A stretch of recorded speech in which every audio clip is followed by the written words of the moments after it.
Day 77, Deuteronomy 21:2-23. When God's law protects life and defines the covenant people. Deuteronomy 21. The chapter opens with the law of the broken-necked heifer in the valley. When a man is found slain and the killer is unknown, the entire community participates in a rite of atonement. The elders wash their hands and declare, "Our hands have not shed this blood." God responds, "The blood shall be forgiven them." The law then regulates the captive woman taken in war, the inalienable right of the firstborn, even over paternal preference. The law of the stubborn and rebellious son, and closes with a ruling pall turned into the theology of the cross. He who is hanged is accursed of God, the very curse Christ bore for us in Galatians 3:13. Deuteronomy 22. In this chapter full of practical detail, God's law reaches down to the lost animal on the road, the bird's nest in the tree, and the railing that must be built around the rooftop. The fringes, tsitsit, on the corners of the cloak, reminded every Israelite of the commandments at every step. Laws about clothing, mixed seeds, and animals under a mismatched yoke teach that the distinctions God placed in creation must be honored. The majority of the chapter addresses marriage laws, protecting a woman from slander, adjudicating chastity at the city gate, and carefully distinguishing between coercion and consent, themes of surprising relevance. Deuteronomy 23. Who enters the assembly of Yahweh? The chapter defines the boundaries of the Kahal, covenant assembly, including the historical reason Moabites and Ammonites were excluded. They hired Balaam to curse Israel, but Yahweh turned the curse into a blessing because he loved you, one of the most beautiful sentences in the Pentateuch. The chapter continues with laws of purity in the camp. God's presence demands bodily holiness, the prohibition of usury among brothers, the gravity of vows made to God, and the gleaning law Jesus invoked when defending his disciples on the Sabbath. If this reading helps you, subscribe and hit the bell so you don't miss a single day of God's Word.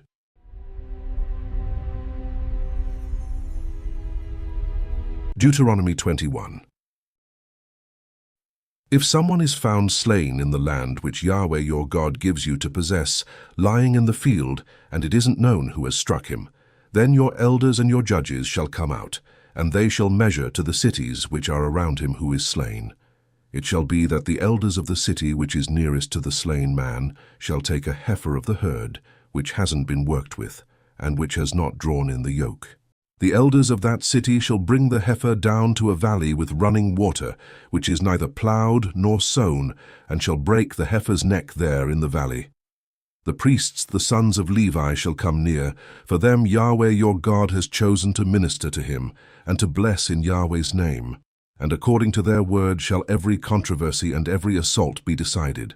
All the elders of that city which is nearest to the slain man shall wash their hands over the heifer whose neck was broken in the valley. They shall answer and say, "Our hands have not shed this blood, neither have our eyes seen it. Forgive, Yahweh, your people Israel, whom you have redeemed, and don't allow innocent blood among your people Israel. The blood shall be forgiven them. So you shall put away the innocent blood from among you, when you shall do that which is right in Yahweh's eyes. When you go out to battle against your enemies, and Yahweh your God delivers them into your hands, and you carry them away captive, and see among the captives a beautiful woman, and you are attracted to her, and desire to take her as your wife, then you shall bring her home to your house. She shall shave her head and trim her nails. She shall take off the clothing of her captivity, and shall remain in your house, and bewail her father and her mother a full month. After that, you shall go into her and be her husband, and she shall be your wife. It shall be, if you have no delight in her, then you shall let her go where she desires, but you shall not sell her at all for money. You shall not deal with her as a slave, because you have humbled her. If a man has two wives, the one beloved and the other hated, and they have borne him children, both the beloved and the hated, and if the firstborn son is hers who was hated, then it shall be, in the day that he causes his sons to inherit that which he has, that he may not give the son of the beloved the rights of the firstborn before the son of the hated, who is the firstborn. But he shall acknowledge the firstborn, the son of the hated, by giving him a double portion of all that he has, for he is the beginning of his strength. The right of the firstborn is his. If a man has a stubborn and rebellious son, who will not obey the voice of his father or the voice of his mother, and though they chasten him, will not listen to them, then his father and his mother shall take hold of him and bring him out to the elders of his city and to the gate of his place. They shall tell the elders of his city, "This our son is stubborn and rebellious. He will not obey our voice. He is a glutton and a drunkard." All the men of his city shall stone him to death with stones. So you shall remove the evil from among you. All Israel shall hear and fear. If a man has committed a sin worthy of death, and he is put to death, and you hang him on a tree, his body shall not remain all night on the tree, but you shall surely bury him the same day, for he who is hanged is accursed of God. Don't defile your land, which Yahweh your God gives you for an inheritance. Deuteronomy 22. You shall not see your brother's ox or his sheep go astray, and hide yourself from them. You shall surely bring them again to your brother. If your brother isn't near to you, or if you don't know him, then you shall bring it home to your house, and it shall be with you until your brother comes looking for it, and you shall restore it to him. So you shall do with his donkey. So you shall do with his garment. So you shall do with every lost thing of your brother's, which he has lost and you have found. You may not hide yourself. You shall not see your brother's donkey or his ox fallen down by the way, and hide yourself from them. You shall surely help him to lift them up again. A woman shall not wear men's clothing, neither shall a man put on women's clothing. For whoever does these things is an abomination to Yahweh your God. If you come across a bird's nest on the way, in any tree or on the ground, with young ones or eggs, and the hen sitting on the young or on the eggs, you shall not take the hen with the young.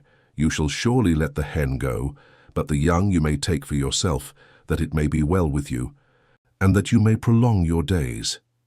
When you build a new house, then you shall make a railing around your roof, so that you don't bring blood on your house if anyone falls from there. You shall not sow your vineyard with two kinds of seed, lest all the fruit be defiled, the seed which you have sown, and the increase of the vineyard. You shall not plow with an ox and a donkey together. You shall not wear clothes of wool and linen woven together. You shall make yourselves fringes on the four corners of your cloak with which you cover yourself. If any man takes a wife and goes into her, hates her, accuses her of shameful things, gives her a bad name and says, "I took this woman, and when I came near to her, I didn't find in her the tokens of virginity," then the young lady's father and mother shall take and bring the tokens of the young lady's virginity to the elders of the city in the gate. The young lady's father shall tell the elders, "I gave my daughter to this man as his wife, and he hates her. Behold, he has accused her of shameful things, saying, I didn't find in your daughter the tokens of virginity. And yet these are the tokens of my daughter's virginity." They shall spread the cloth before the elders of the city. The elders of that city shall take the man and chastise him.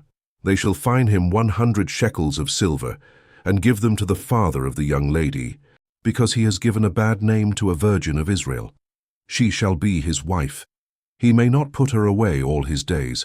But if this thing is true, that the tokens of virginity were not found in the young lady, then they shall bring out the young lady to the door of her father's house, and the men of her city shall stone her to death with stones, because she has done folly in Israel, to play the prostitute in her father's house. So you shall remove the evil from among you.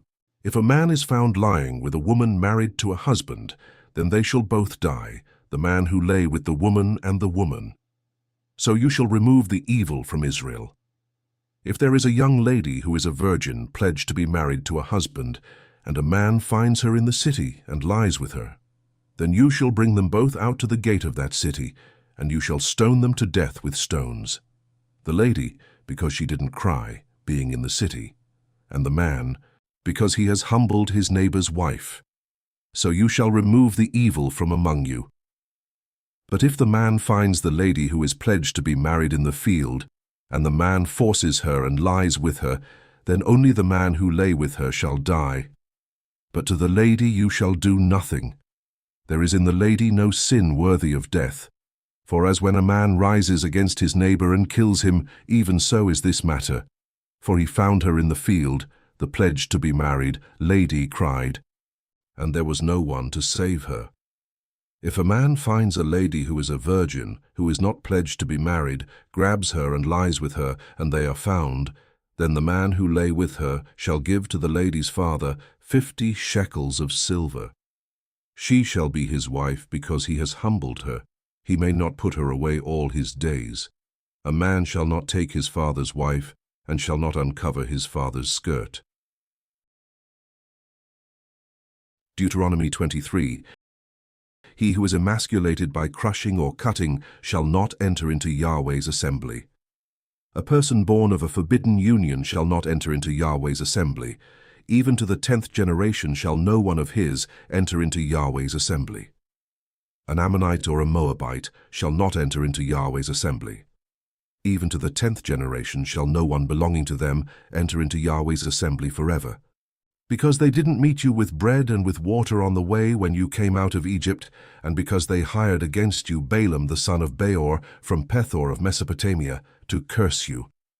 Nevertheless, Yahweh your God wouldn't listen to Balaam, but Yahweh your God turned the curse into a blessing to you, because Yahweh your God loved you. You shall not seek their peace nor their prosperity all your days forever. You shall not abhor an Edomite, for he is your brother. You shall not abhor an Egyptian, because you lived as a foreigner in his land. The children of the 3rd generation who are born to them may enter into Yahweh's assembly. When you go out and camp against your enemies, then you shall keep yourselves from every evil thing. If there is among you any man who is not clean by reason of that which happens to him by night, then shall he go outside of the camp. He shall not come within the camp. But it shall be, when evening comes, he shall bathe himself in water. When the sun is down, he shall come within the camp. You shall have a place also outside of the camp where you go relieve yourself. You shall have a trowel among your weapons.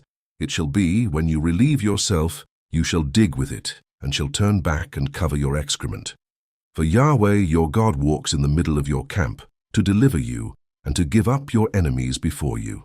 Therefore your camp shall be holy, that he may not see an unclean thing in you, and turn away from you. You shall not deliver to his master a servant who has escaped from his master to you. He shall dwell with you, among you, in the place which he shall choose within one of your gates, where it pleases him best. You shall not oppress him. There shall be no prostitute of the daughters of Israel, neither shall there be a sodomite of the sons of Israel. You shall not bring the hire of a prostitute, or the wages of a male prostitute, into the house of Yahweh your God for any vow, for both of these are an abomination to Yahweh your God. You shall not lend on interest to your brother, interest of money, interest of food, interest of anything that is lent on interest. You may charge a foreigner interest, but you shall not charge your brother interest, that Yahweh your God may bless you in all that you put your hand to in the land where you go in to possess it. When you vow a vow to Yahweh your God, you shall not be slack to pay it, for Yahweh your God will surely require it of you, and it would be sin in you. But if you refrain from making a vow, it shall be no sin in you. You shall observe and do that which has gone out of your lips.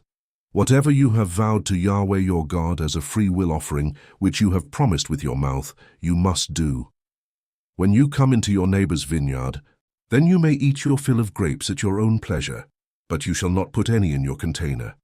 When you come into your neighbor's standing grain, then you may pluck the ears with your hand, but you shall not use a sickle on your neighbor's standing grain.